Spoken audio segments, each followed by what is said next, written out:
What are some of these other extreme or rather shocking forms of rituals that happen around Dasha Mahavidya?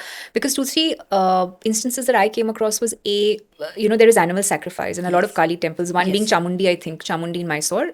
Chamundi, they don't Stopped do. doing, but they Yes. used to do it at They one used point, to. na? Yes. Okay, there's that. Even in In my Kamakya, they do till today. yeah, Even in the temples in Nepal, correct. the Shakti temples. Yeah, they do that, right? And then there's doing sadhana on the cremation grounds. There's apparently also offering leftover or impure food to the goddess, which That's again correct. sort of demolishes the conventional norm of only offering pure food. So, what are some of the other shocking rituals of such nature?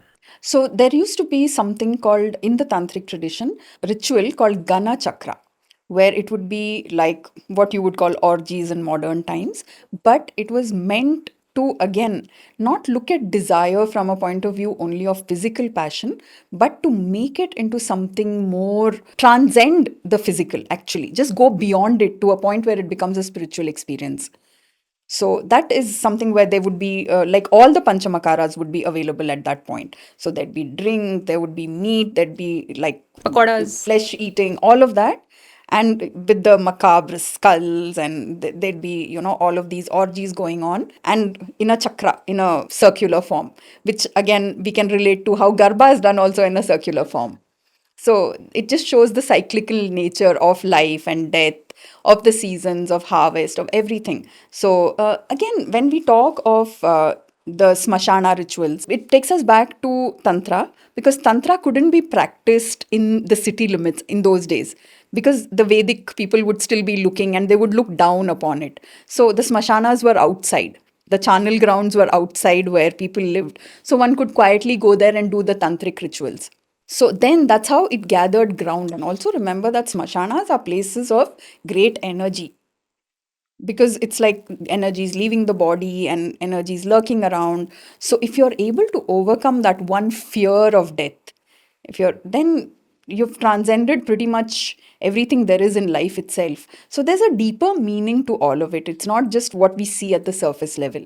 So, tell me something that when you have such imagery, does it also in a way ask people to model that kind of act? Because हम कहते हैं ना कि भगवानों को अगर तुम एक तरीके से देखते हैं, it is expected for people to emulate how they sit, how they are within themselves, and even the exterior. Because we, in terms of clothing, in terms of ornaments, all of that. So when you have such extreme imagery, like orgies, for example, cremation grounds, I understand.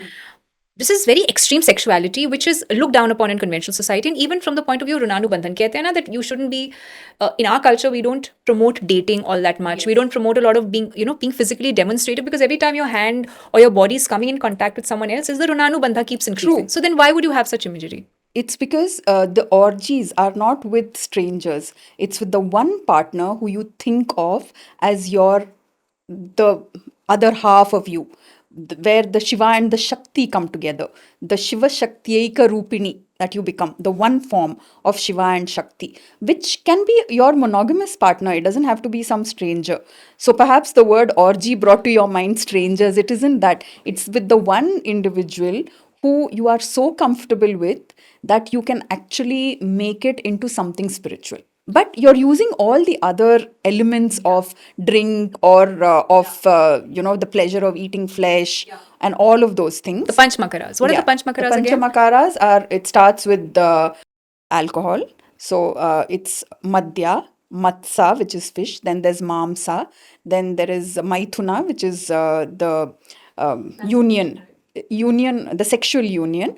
And then there is Mudra meaning it's parched grain. So these are the 5 M's, the Pancha Makaras. They all have a subtle meaning.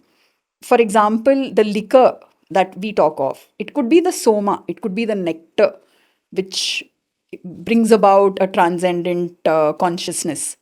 So when we talk of mamsa, for example, it's control of the tongue, because the tongue is just such a fleshy part. Yeah.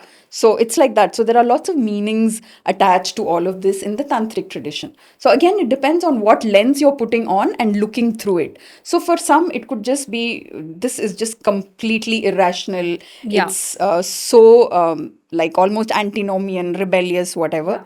For others, it could be one way of saying that nothing is sacred, nothing is profane, because everything is her creation. So, who are we to say, like you brought up Uchishta, right? In the Vedic tradition, whatever we offered had to be pure. So, Yeah. this was turning that around on its head. We have Uchishta Matangi, we have Uchishta Ganapati. So, Uchishta Ganapati is shown in a very sexual way, where he has Shakti sitting on his left lap. So, where he's holding her left breast and he's actually penetrated her. So, that's the imagery, and that's what it says about Uchishta Ganapati. That's why she's sitting on his left lap. And all of these things exist in our tantric texts. It's not something that is only visible in the temples of Khajuraho. But the point here is that we should not just look at it as a physical act. It goes much beyond that.